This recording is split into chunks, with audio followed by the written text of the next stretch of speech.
ওদের মুখ টু খামচি খামচি, আমরা কিন্তু স্ক্যাটার্ড। আমি কোনো মতে জান নিয়ে আমি গাড়িতে উঠছি। আসসালামু আলাইকুম। হঠাৎ করে চিত্রনায়িকা দিতির মেয়ে সংবাদ সম্মেলন করছে। কি হয়েছে তার সঙ্গে, চলেন আমরা ভিডিওটি দেখে নিই। আজকের ভিডিওর ক্রেডিট হচ্ছে সময় টিভি। ভিডিওটি শেয়ার করবেন আর নতুন হলে চ্যানেলটি সাবস্ক্রাইব করতে ভুলবেন না। তাহলে আমরা মূল ভিডিওটি দেখে নিই। আমার বাবা মা দিতি, নায়িকা দিতি ছিলেন, সোহেল চৌধুরী নায়ক সোহেল চৌধুরী ছিলেন, দুজনেই মারা গেছেন। সবাই আপনারা আমার বাবা মাকে চিনেন। আমি অনেক ছোট থাকতে আমার বাবা মারা গেছে, আর আমার মা মারা গিয়েছে 9 বছর 10 বছরে পড়বে।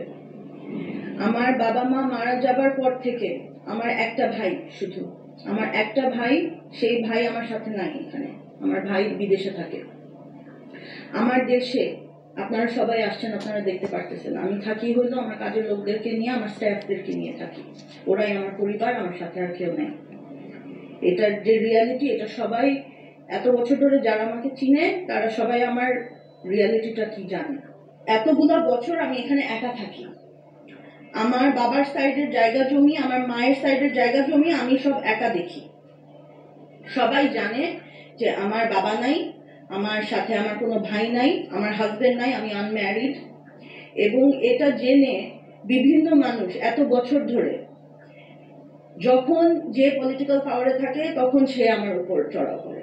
বিকজ আমি তো কোনো পলিটিক্সে নাই। আমি জাস্ট এখানে আমি আমার বাবা মা যা আমাকে স্মৃতি দিয়ে গেছে সেটা নিয়ে আমি জাস্ট একটা সুন্দরভাবে আমি বাঁচার চেষ্টা করি। কিন্তু সবাই যেহেতু জানে যে আমার সাথে কেউ নাই, আমার ভালনারেবিলিটিটাকে তারা ইউজ করে বারে বারে, গত লাস্ট আমি এটা নিয়ে আমি কোনোদিনও মুখ খুলি নাই কখনো। আমার এত বছরে বাবা মা জায়গা জমি অনেক কিছু রেখে দিয়ে গেছে, ভোগ করতে পারি না কিছু। আমি এই বাসাটাতে থাকি, এই বাসাটাই আমার পাওয়ারে আছে।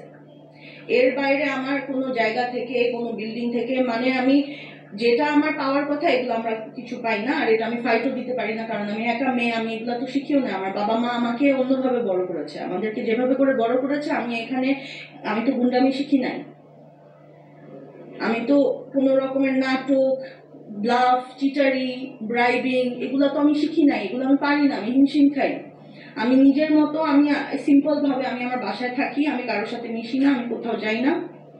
সবাই জানে এটা আমার ব্যাপারে, আমার লাইফ কিরকম। বিভিন্ন মানুষ অনেক বছর ধরে আমার পিছে সব দিক থেকে লাগে। আমার যারা কাছের মানুষ তারা জানে যে আমি কত আতঙ্কের মধ্যে আমি থাকি। আমি রাতে ঘুমাই না, দিনের পর দিন আমার রাতে ঘুম হয় না। আমি মানসিক ভাবে অনেক স্ট্রেসের মধ্যে থাকি। আমাকে বুদ্ধি দেওয়ার আমার লাইফে আমার একটা মুরব্বী নাই, আমার বাবা মা নাই, এবং ট্রাস্ট করার মতো একটা মানুষ আমার সাথে নাই। নিজের বুদ্ধিতে আমি যা পারি করি। নিজের বুদ্ধিতে এত বছর পর্যন্ত আমি আমার কোনোভাবে যা পারি আমি ধরে রেখেছি। অনেক কিছু আমি ধরে রাখতে পারি নাই, অনেক কিছু আমার হাত থেকে ওরা নিয়ে গেছে। আজকে আমি গেছি সোনারগাঁয়ে, আমার মা সোনারগাঁয়ের মেয়ে, সবাই আপনারা জানেন। আমার মা, আমার নানি, আমার মায়ের দাদি, সবাই আমরা সোনারগাঁয়ে অনেক বছর ধরে জেনারেশনাল ভাবে আমাদের জায়গা। আমার বড় মায়ের জায়গা ছিল, আমার বড় মায়ের জায়গা সে সব আমার নানিকে দিয়েছে, আমার নানাকে দিয়েছে, এবং সেই জায়গা আমার নানা নানির ঘরে আমার মা সহ আরো 4 ভাই এবং আরো 2 বোন, 7 ভাই বোনকে এরকম জায়গা দিয়ে গেছে। সোনারগাঁর সবাই জানে আমার মা সোনারগাঁয়ের মেয়ে, সোনারগাঁয়ে আমাদের বাড়ি, সবাই চিনে এক নামে। সোনারগাঁয়ে কেউ গেলে যদি জিজ্ঞেস করেন দিদির বাড়ি, সবাই সবাই চিনে দিদির বাড়ি। আমাদের বাড়িতে আজকে অন্য মানুষরা কারা গিয়ে আমাকে মেরে আমার পা ভেঙে ফেলছে, আমার গাড়ি ভেঙে ফেলছে, আমাদের গায়ে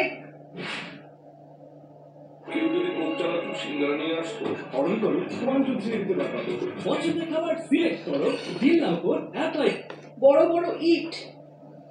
আমি গুছাই বলি, আমার সোশ্যাল মিডিয়াতে দেখবেন আমি প্রতি উইকেন্ডে আমি আমার ভাই বোনদেরকে নিয়ে একটু কিছু খাই, বা গ্রামে গিয়ে আমরা গ্রামে কিছু, আমাদের গ্রামে বাগান টাগানে আমরা সবাই মিলে জাস্ট একটু একসাথে আমরা পরিবার মিলে আমরা, এটা একটা রিচুয়াল। সেরকমই আমি আজকে স্যাটারডেতে আজকে আমি গ্রামে গেলাম। যাবার পর দেখি আমাদের বাড়িতে 30-40 জন মানুষ এলাকার যারা এলাকার নেতা এবং পাওয়ারফুল মানুষজন 30-40 জনের মতন হায়ার করা মানে গুন্ডা টাইপের মানুষদেরকে নিয়ে আসছে। তাদের হাতের মধ্যে ব্লেড লাগানো, এই যে এগুলোর মধ্যে ব্লেড লাগানো, বড় বড় ইট নিয়ে আসছে। এসে তারা আমাদের জায়গায় খুঁটি বসাচ্ছে, বিভিন্ন দিক দিয়ে খুঁটি বসাচ্ছে এবং লোক নিয়ে আসছে, আমিন নিয়ে আসছে জায়গা মাপার জন্য। কেন? আমার মায়ের 4 ভাইয়ের জন্য পুরা সম্পত্তি 4 ভাগে ভাগ হবে। সিম্পল হিসাব, ফেয়ার, এভরিবডি ইজ ফেয়ার। 4 ভাইয়ের মধ্যে 2 ভাই মারা গেছে, 2 ভাই আছে, এবং 2 ভাই এবং 4 ভাইয়ের মানে যারা মানে বিধবা, আমার মামি যে 2 জন যাদের হাজবেন্ড মারা গেছে, ওদের মধ্যে এখন ভাগ হবে। ভাগাভাগি নিয়ে আমরা সবাই চাই যে 4 ভাগে ভাগ হোক, এবং এটার বিরুদ্ধে কেউ না, সবাই চায়, সবারই লাভ হবে যদি 4 ভাগে প্রপার্টি ভাগ হয়। এখানে আমার এক মামি প্রীতি, ছোট মামার বউ, আমার ছোট মামা মারা যাবার সাথে সাথে সে উঠে পড়ে লাগছে, এখনই তাকে জায়গা ভাগ করে দিয়ে দিতে হবে, এখনই সে বিক্রি করে চলে যাবে।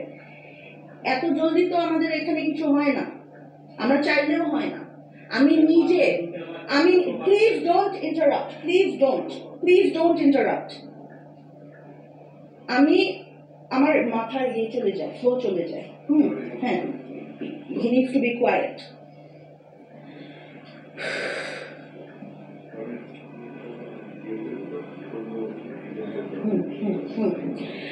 এখন এই মামি সে জোর জবরদস্তি সে ভাগ করতে চায়, আমরাও ভাগ করতে চাই, কিন্তু সে আমাদের বিরুদ্ধে যেসব নোংরামি করে, ওই নোংরামি গুলা করে করে সে আমাদের please somebody take him away, he is ruining, I cannot concentrate. ওই মহিলা এলাকার সব ধরনের গুন্ডা, পলিটিক্যাল লিডার, এদের সাথে গিয়ে সে অ্যালায়েন্স করেছে, কিভাবে করে খারাপ ওয়েতে সে অ্যালায়েন্স করেছে আই ডোন্ট নো। এই মানুষগুলা তাকে হেল্প করছে, এবং সে সব জায়গায় গিয়ে দেখায় যে আমি হলাম বিধবা, আমি হলাম নির্যাতিত, আমার বাচ্চাদেরকে এই করছে ওই করছে, অথচ সে কিন্তু নিজের বাসায় আছে, সে নিজের সম্পত্তির ওর দখলে আছে, ওর জায়গা আছে, এবং everybody wants to separate it with her. আমরা মেয়েরা বের হয়েছি, আমরা বের হওয়ার পর আমি বের হয়ে গিয়ে যে কথা বলার আগে আমার উপর অ্যাটাক হয়। 30-40 জন ছেলে, তাদের সব মানে গুন্ডা, নর্মাল মানুষ না, এরা হলো গুন্ডা। এরকম আমি জীবনে আমার লাইফে আমি ফেস করি নাই। আমার হাতে ফোন, আমি আমার ভাইকে ভিডিও কল করেছি, কারণ আমার তো সাথে কেউ নাই। আমি আমার ভাইকে বিদেশ থাকুক যেটাই হোক আমি দেখাচ্ছি, দীপ্ত দেখো কি হচ্ছে, আমি ভয় পাচ্ছি।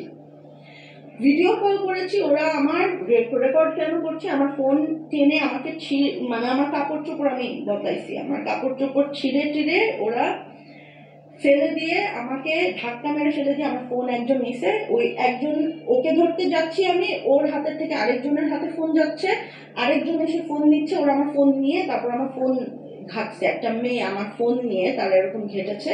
শুধু তাই না, তারপর তারা সবাই মিলে, আমি যে ফোন নিতে যাচ্ছিলাম আমার উপর সবাই একসাথে চড়াও হয়েছে।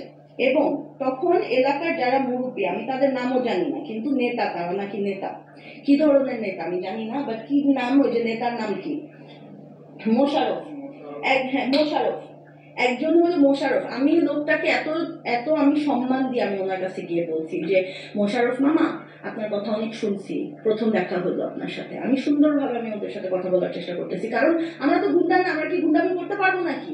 আমাদের সুন্দরভাবে কথা বলতে হবে। আমরা তো জানি আমরা মেয়ে, আমরা উইক, আমরা তো পারবো না ওদের সাথে। সুন্দরভাবে আমরা কথা বলতে গেছি, ওরা ওই নিয়ে আসছে যে ওরা আমাদেরকে ফিজিক্যালি অ্যাটাক করবে। আমার খালাদেরকে, আমার কাজিনদেরকে, আমাদের মেয়েদেরকে সবাইকে ওরা ইট মারছে, বড় বড় ইট তুলে আমার ইট মারছে। এবং তখন কিন্তু আমি লাইভে গেছি, আপনারা আমার সোশ্যাল মিডিয়া দেখতে পারবেন, এবং আমার ফোন কেড়ে নিয়ে গেছে, অনেক কিছু ডিলিটও করে ফেলছে, বাট অনেক কিছু আমার আছে। যেসব নেতারা ছিল, যাদেরকে নিয়ে প্রীতি হলো আমার মামি, যে এই নেতাদেরকে নিয়ে আসছে, গুন্ডাদেরকে নিয়ে আসছে। একজনের নামে যে শুনলাম যে ওনার নাম নাকি মোশাররফ, উনি এবং গ্যাং, ওরা গুন্ডা টাইপের, আমাকে বলতেছে এই মেয়ে এদিকে এদিকে আয়, হ্যাঁ এই মেয়ে এদিকে আয়, এভাবে করে কথা বলতেছে আমার সাথে। আমি বলতেছি মামা আপনি মুরব্বী মানুষ, আমরা সুন্দর করে কথা বলি, আমরা তো এরকম ইয়ে না। ওরা জোর করে আমাদেরকে অ্যাটাক করতে চাচ্ছে, সুন্দরভাবে কথা বলা যাচ্ছেই না কিছুতেই তাদের সাথে, মানে অলরেডি আমার পা ভেঙে ফেলছে, তারপরেও আমি ওদের সাথে সুন্দরভাবে কথা বলার চেষ্টা করতেছি, কারণ আমার উপরে ব্যাপারটা আমার হ্যান্ডেল করতে হবে সিচুয়েশনটা। আমার ছোট ছোট বোন আছে এখানে, ছোট ভাই আছে, আমার মামিরা আছে, আমার খালাকে আটকায় রাখছে। আমি তখন যেভাবে পারি আমি ওদের সাথে ঠান্ডা মাথায় আমি ওদের সাথে কথা বলতেছি, মামা আমরা ঠান্ডাভাবে কথা বলি। চিল্লাচিল্লি লাগাই দিচ্ছে, চিল্লাচিল্লি যখন করছে তখন আমি বলছি যে আস্তে কথা বলো, আমরা তো জন্তু জানোয়ার না, আমরা সুন্দরভাবে, আমরা মানুষ, আমরা নর্মালি আমরা সিভিলাইজড ভাবে কথা বলবো। আবার চড়াও হয়ে আসছে আমার পিছে সবাই, হ্যাঁ তাহলে আমরা কি জন্তু জানোয়ার, মানে আমাদেরকে জন্তু জানোয়ার বলছে, এই মেয়ে এখানে আসো, বসো এখানে বসো। আমার পিছে একটা পুরা মব আসছে। মব যখন আসছে তখন আমি তো এগুলা তো আমার এক্সপিরিয়েন্স নাই, আমি জানি না যে এত আগলি হতে পারে ব্যাপারগুলো। তখন আমার ড্রাইভার, ও তো ছেলে মানুষও বুঝছে, ও আমাকে বলতেছে ম্যাম আপনি চলেন, আপনি এখানে আবহাওয়া খুবই খারাপ, আপনি জাস্ট চলেন, আপনি প্লিজ, আপনি কেন এখানে আসেন, আপনি পারবেন না এদের সাথে। আমি বলতেছি যে আমার জায়গা জমি এসে ওরা এরকম দখল করতেছে, আমি চলে যাব কেমনে, মানে এটা তো হইতে পারে না। তখন আমাকে ওরা ঘেরাও যখন করতেছে, আমাকে এই মেয়ে গালাগালি, এই বস চোর চোর, এটা ধরে এরকম করে, আমার তো ফার্স্ট অফ অল আমার ওড়না টোড়না টেনে টেনে আমাকে ধাক্কা মেরে ফেলে ইটের মধ্যে ইট মারছে। আমার কাজিন গুলা, ওরা এখন আসলে দেখতে পারেন, ওদের মুখ টুক খামচি টামচি, আমরা কিন্তু স্ক্যাটার্ড। আমি কোনো মতে জান নিয়ে আমি গাড়িতে উঠছি, আমি লাইভে দিছি, আমার পিছন দিয়ে গাড়িতে উঠতেছি, কারণ আমার ড্রাইভার জাস্ট আমাকে হাসপাতালে নিতে চায়, কারণ পা নিয়ে হাঁটতে পারতেছি না, আমার পা ভেঙে ফুলায় ফেলছে, আমি পা নিয়ে হাঁটতে পারতেছি না। তো সে আমাকে জাস্ট জোর করে, আমি আসতে চাইতেছিলাম না, কারণ আমার মানে ইয়ে হয়ে গেছি, আমি ফ্রাস্ট্রেটেড হয়ে গেছি যে কিছু তো করতে হবে, আমি কিভাবে চলে যাব। আমার খালা আছে এখানে, আমার বুড়া বুড়া খালারা আছে, মামিরা আছে, ওদেরকে কে দেখবে, ওদের প্রোটেক্ট করার কেউ নাই। তারপর আমার ড্রাইভার আমাকে জাস্ট পিছন দিয়ে টেনে আমাকে নিয়ে আমাকে গাড়িতে যখন বসাচ্ছে, ওরা ওই দিক দিয়ে আসছে গাড়ি ঘেরাও করতে এবং আমাকে ঘেরাও করতে, কোথাও যেতে পারে না। তখন প্রীতি আমার মা নিজে, সে কিভাবে এটা করে, সে নিজে, সে কয়েকবার, তার ভিডিওতে আছে, সে ছবিতে আছে, আমরা কেউ এরকম ভায়োলেন্স দিক দিয়ে, আমরা ভায়োলেন্সের মানুষ না। ওরা ডিরেক্টলি, আমরা নর্মালি কথা বলতে চাচ্ছিলাম, ওরা ডিরেক্টলি জাস্ট ভায়োলেন্স দিছে আমাদের উপর। আমার তখন আমার গাড়ি, আপনারা নিচে দেখুন, আমার গাড়ি ভেঙে ফেলছে, আমার পা ভেঙে ফেলছে, তো দেখছিলেন আমার গাড়ি বড় ইট দিয়ে মারতেছে, যাইতে দিবে না।